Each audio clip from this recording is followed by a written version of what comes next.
Good evening, everyone, or good morning, or good afternoon, depending on your time zone. I was very excited to start this book. It might take some of you a few chapters to understand this one as compared to my book. With Committed to Love, that was my autobiography, and it's a memoir, a story, a woman's journey through love and loss. I took you from my story in 23 chapters, and then I entered you into the world of hospice and how they helped. So the word transition is going to be a very big word in my vocabulary doing this book, because hospice to me was transition. Transition meaning you're going from living life to passing through into your dying process, into dying. And it is a great choice. It was my only choice. But again, you go from living quietly through transition into passing. And that's a big part of that's my story. This one is flipped. Just consider this one flipped. You're going from hospice stories first. And then through them, I'm going to reflect into my life. I'm going to take you back into my world. I'm going to transition you back into Committed to Love. So this book, And I Held Their Hands with a Hospice Heart. These are stories of hope, faith, love, and loss.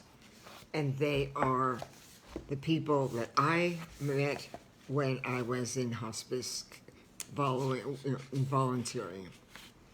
So as I said, my book goes from me into hospice. This book goes from hospice into me. And you will learn so much more about my relationship with Jeffrey, my marriage, what I had to do, and how I could relate to the people I was meeting under the circumstances. But mine is just flipped. If you were to flip my book, you go from me to hospice. Now you're going from hospice to me. Yesterday's story was so powerful. A lot of you reacted. I was a very overview because I'm going to get right into why it hit me. So I went into this room and there were candles everywhere flickering. It was magnificent. It was like a church altar. There was a man singing with an angel's voice. I came in, they were singing in Spanish, and everybody was around the bed with crucifixes, and they were holding hands, and they were just listening to this wonderful man speak. They said I could sit down. I sat for a couple hours, and it was peaceful. It was so beautiful with the lighting and the warmth and the love. It was nothing about dying. This woman had life all around her, life and love, and it just was amazing. So from there, I will take you how it hit me and what I did. But it's hard to explain it. It looked like a church, a small, intimate setting with a church with candles. And they were flickering, and he was singing. And it was just an overwhelming time. I just sat there mesmerized by the family that was there, all of them holding each other, holding their crucifixes, and they let me stay. And I knew nothing what they were saying, but I felt everything. I think she passed the next day, but I was not there. But I asked about the wonderful family and the Spanish man who was singing those beautiful hymns to his mom. So that was that story. Now I'm going to just back you up one paragraph, and I'm going to take you through mine. Hi, Jeff. Her family wanted, this is from yesterday, her family wanted her to feel the power, and her son wanted to make their last moments together as beautiful as possible. He couldn't do anything to prevent her death, but he did everything to make her feel alive. He was doing what he thought would bring her the greatest pleasure, and he was also doing something important and necessary for himself. As difficult and emotional as those last few hours were, his, quote, his needing to be needed need, end quote, instinctively continued. It's that, quote, wanting to be needed needed. It's that wanting to be needed feeling that never stops. End quote. It is a feeling that may not go away after your loved one's loss has died. Your loved one you have lost has died. I wept both tears of sadness and tears of joy with a beautiful family that Monday night. During my 4 hours at the care center, he never stopped singing. Never stopped singing to his mother. Hi, Wendy. All right, now I'm going to start my time and how that got to me. It was 11 o'clock p.m., but I wasn't ready to go home. As I poured myself a cup of coffee, I tried to figure out why tonight's experience had such a powerful impact on me. Why did the music touch me the way it did? And why did his gentle voice bring back so many bittersweet memories of another time when the music played and the warm glow of candlelight fitted calling me now? I mean, I have United Kingdom calling me, and I have foreign countries calling me. Leave a message. I wondered why it brought back so many bittersweet memories of another time when the music played and the warm glow of candlelight filled the room. After a while, I remembered why I felt the way I did. The music and his singing took me back to Austria and the beautiful vacation we never got to enjoy. I remember everything as clearly as if it happened yesterday. It was May 1994, and you had planned a 2-week motor trip throughout Austria. It is by far the one country I wanted to go to. I still do, even if it's nothing but to eat their desserts and go to the opera house. Though we had traveled extensively throughout Europe, we never made it to this magnificent country with its splendor, history, and old world charm. I wanted to eat my way through the picturesque countryside and attend the opera every night, listening to Strauss waltzes and Mozart concertos. Yes, tonight a young man's voice took me back to Austria and the beautiful dance called the waltz. I danced in my heart, and I came alive as I was captivated back in time in our last few days together. Though everything he was doing was totally different than what I had done, we shared the same feelings and tried to make it better for someone we loved.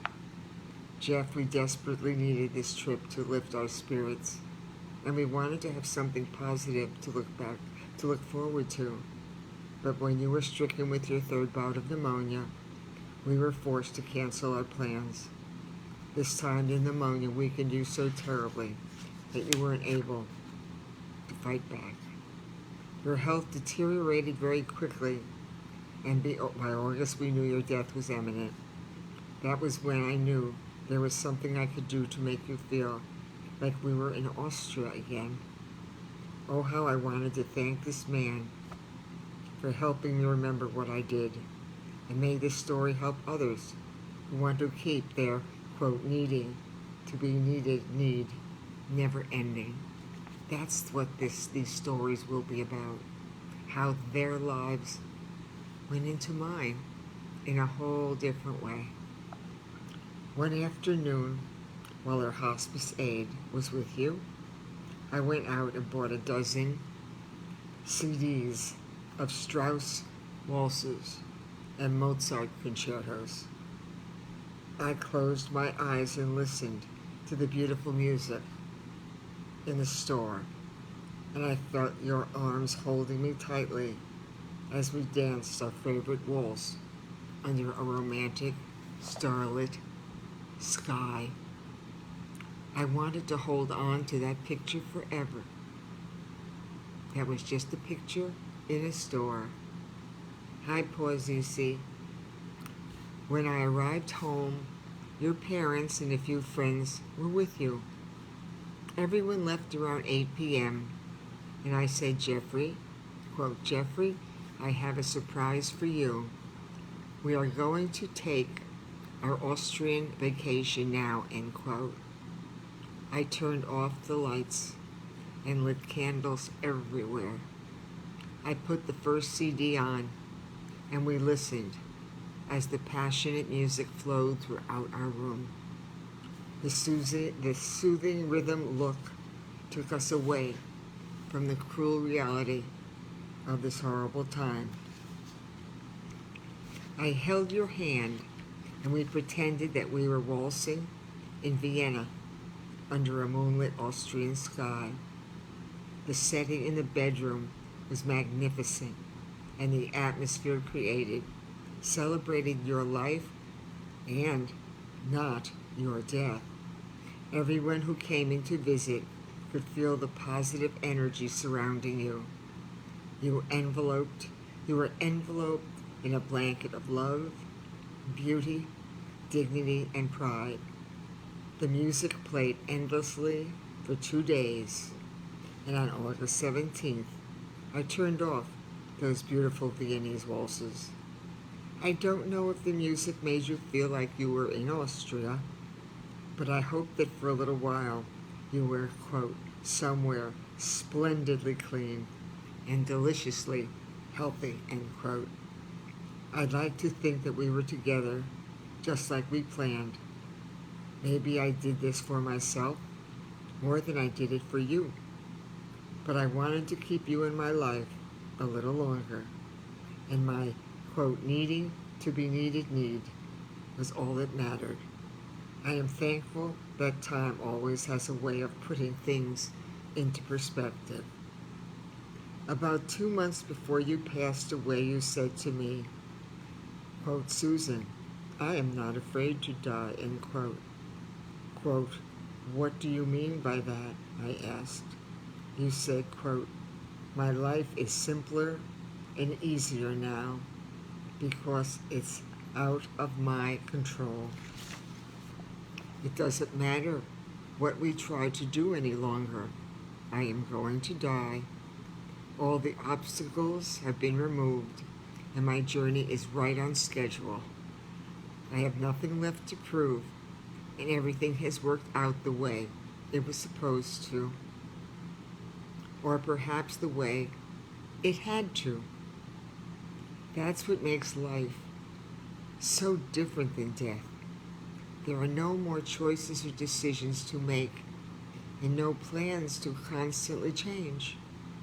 Dying is life in its most simplistic form. My diagnosis forced me to confront honestly and openly my bisexuality. We have resolved our conflicts as a husband and a wife, and individually, as wonderful people who loved each other. You have helped me to face my worst fears. In the process, you have also faced yours. I have come to terms with myself, and I have cherished every moment of our unconventional relationship. Thank you for loving me, end quote. You fell asleep holding my hands. Yes, my love, last night at the care center, the singing young man made a powerful and lingering impression on me. Thanks for allowing me to share it with you. I'll say so long for a little while. I love you, Susan. That's chapter 1. They'll all be different. But do you see how I took that man's,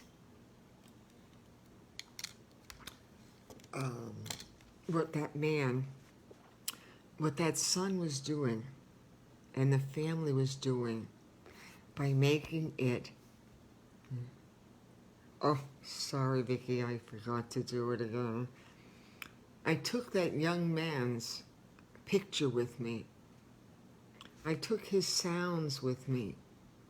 I took the love with me. And I took his life and the life of his family with me. And then when I got home, I saw what I could do to help at a time when I didn't still know what I could do.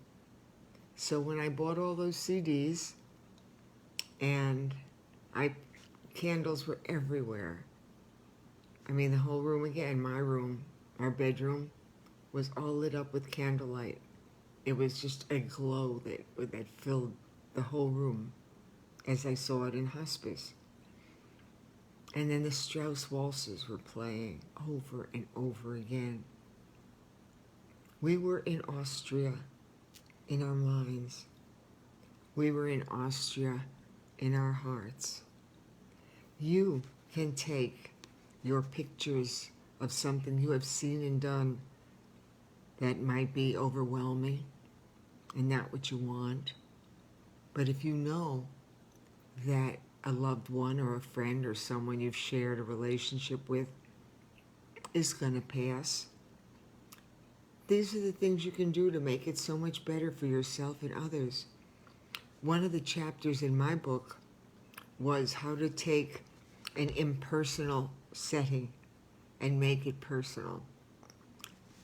Bring in pictures, bring in souvenirs, bring in things that if and when your loved one opens up their eyes, they can see them. But if they can't see them, they can feel them. They can feel you. The last sense to go is hearing. So talk to your loved one. Talk to your friend. They're here yet with you. Don't talk in the third party. They are here with you. But everything you can do that I will help you through. My book was so much information. I hope you got it. My book is so much information about myself and Jeff and hospice. This book is so much about what I learned from my experiences and how hospice, certain settings at the care center, just took me right back where I could go, back to the beginning, back to the end, and I could take something so powerful and make it real. You can make the passing of a loved one as good as you can make it by involving yourself in what would make them feel good, what would make them feel alive, what would they, if they opened their eyes, want to see. My stories are going to be wonderful. Again, as I told you, if you can't picture that one, you don't have an imagination, and maybe you'll get one. Both books are available on Amazon and Barnes & Noble. No, it's not in their stores. I'm on the New York Times bestseller list. Not. But to me I am, because I'm reading to people.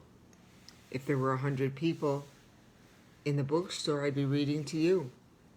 So, who's ever on the other end of this reading, I am reading to you.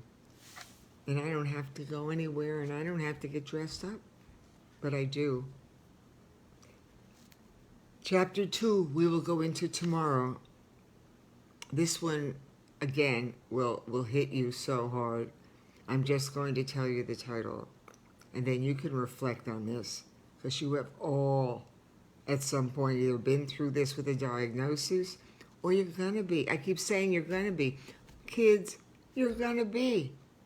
If my life ends up like this, so's yours. Not the same illness, not the same relationship, issues, series of issues. Chapter 2. I'm not reading it, but I'm just going to tell you the title. I hope you do go to SusanMintz.com, go to the books page, go to the photos page, go to the media pages. Do yourself a favor. Try it. It might help you. And then email me comments. I love them. Chapter 2. And hear me.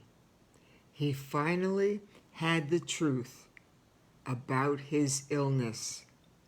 And now he could deal with the facts because he knew them. Think about it. You go from doctor to doctor. They tell you one thing and it doesn't work. You go to another doctor. He tells you something else. You start researching. More confusing perhaps than ever. How can you make a decision about your health and your life when you're not finding out the truth about it. That's the simplest thing. I want to know what's going on in my body. I don't do gray. Either I have something and I can deal with it, or I don't have something and I got to find out what it is. The majority of people in this country go to doctors, and I say this, I don't know the majority, oh God, forgive me for some of these words, but a percentage of you go to doctors and they tell you something, especially if it's something intense like cancer or Alzheimer's or even diabetes or high blood pressure. You go to doctors and they prescribe things, but maybe isn't the right thing. You have to get a second opinion or a third opinion. This man finally had the truth about his illness, and now he could deal with the facts because he knew them. I am going to say thank you.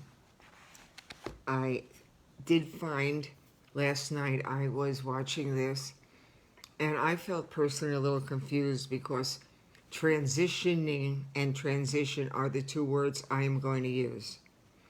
Perhaps we are all transitioning through life every day, but to transition from life to death is a very big issue. And I'm going to give you a lot of ways and a lot of information and a lot of things that I had to do to transition. I took a simple candlelit room with music at a care center, and I brought the whole thing home for the last couple of days of my late husband's life. So he was surrounded with that love. You can do that. I'll say shalom, hello, and shalom, goodbye, and shalom, peace. May you have peace. I know you're being kinder, and I know you're being more patient,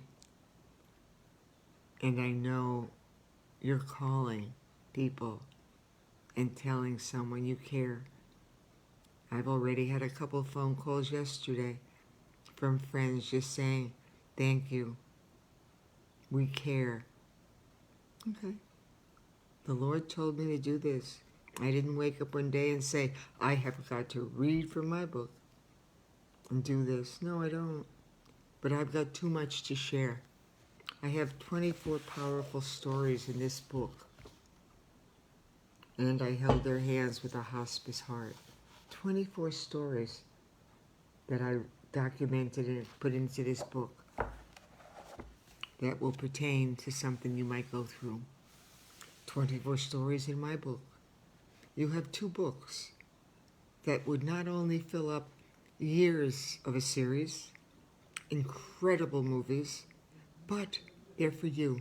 Right now, while nothing else has changed, these stories are for you so that if you have to make some decisions, you can refer back to the lady who told you all about what you might be able to do to make this time better. So shalom all. I will finish. I will say God bless you, and I hope you enjoyed this chapter with the Spanish man singing songs to his mother, surrounded in love, and how I surrounded my Jeffrey with love and Austrian music, and it lasted until he passed. Fill your rooms, fill your homes with the love, fill your places where your loved one might go. Fill it with love. Fill it with them. Fill it with them as long as they're alive. Fill it with them. Shalom. God bless you. See you tomorrow, 5:30 or 5:29. Bye.